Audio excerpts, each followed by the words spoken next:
According to Buddhism, the three universal characteristics of existence are transience, pain or suffering, and the non-self, the non-soul, the non-egoism.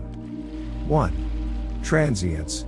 Transience points out the basic fact that nothing in the world is fixed or permanent. Instability and change prevail in all activities and energies, in all the mental and material phenomena that all have the nature to rise and fall.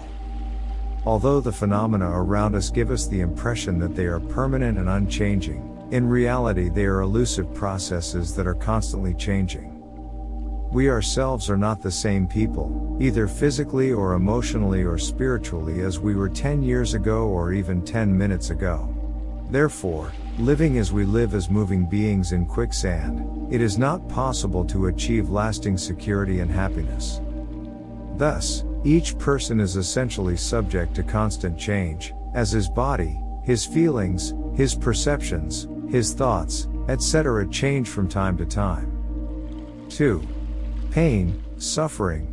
The word dukkha means the physical and psychological pain one experiences due to attachment to transient and unstable things, such as material and mental phenomena, and in general the unsatisfactory and imperfect nature of life itself.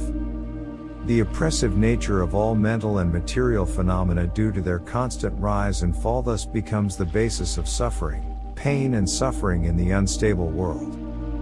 However, this does not mean that Buddhists believe that life contains only pain. They believe that there are moments of happiness in life, but they do not last because they are subject to the law of change and transience. 3. The non-self, the non-soul, the non-egoism. The notion of the non-self points out that in the final analysis there is nothing eternal or unchanging in human nature that one can call self, soul or I, and anchor a fixed sense of I. The whole concept of I is in fact a fundamentally wrong idea that tries to settle into an unstable and temporary aggregation of material and mental elements. Although everything gives the impression that it is compact, but in reality they are nothing but assembled and composed of various elements. If we remove tiles, beams, bricks, stones, etc. from a house that seems to be solid, then there will be no house separate from these elements. The name house that we gave is just an assembly, a pile of building blocks that lasts as long as those elements are placed in this shape. The same elements can be disconnected and reconnected like something else. Similarly, what we call I, self or soul, and which gives us the impression that it is compact, is in fact just a set of various elements that includes the material body, the feeling, pleasant, unpleasant, neutral, the perception, mental functions, and consciousness.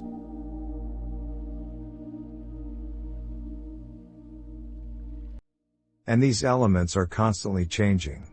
They are fluid like a river, which retains an apparent identity, although the water droplets that shape it are different at all times.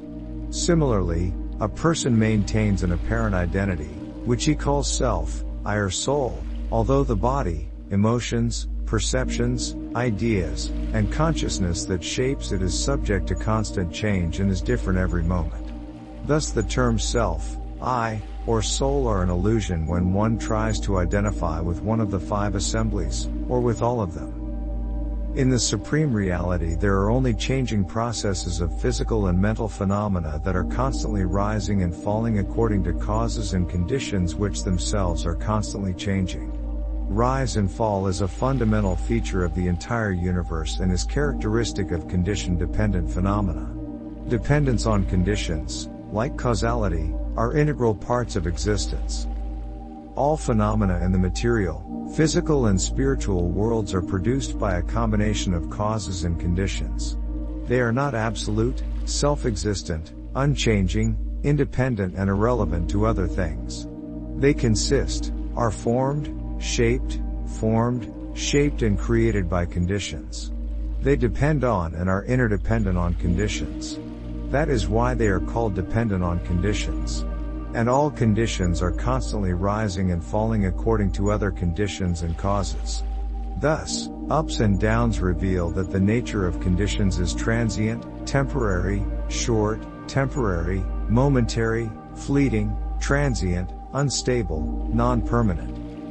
In the final analysis, neither inside nor outside the mental and material phenomena can be found something that could be considered as an autonomous, independent, separate ego, soul or any other substance that is unchanging, unchangeable, permanent, continuous, lasting, fixed, immovable, unbreakable, self-existent, autogenous, eternal, immortal and incorruptible.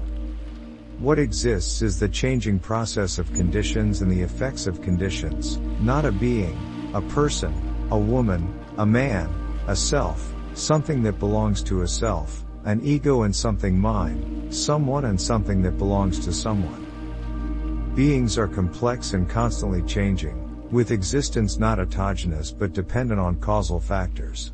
The words self, soul, personality, I, person, man, woman, etc., are mere ordinary expressions, relevant, ceremonial, conventional truths. All knowledge of the supreme reality can be achieved through methodical and systematic observation through insightful meditation which eliminates ignorance or delusion. Ignorance or delusion about the three characteristics of existence is considered to be the first link in the whole process of life, the birth and death, or the cycle of rebirth, where a being is subject to repetitive beings in an endless cycle of suffering. Thus, eliminating this ignorance through direct insight into the three characteristics puts an end to the life and, consequently, to the pain and suffering.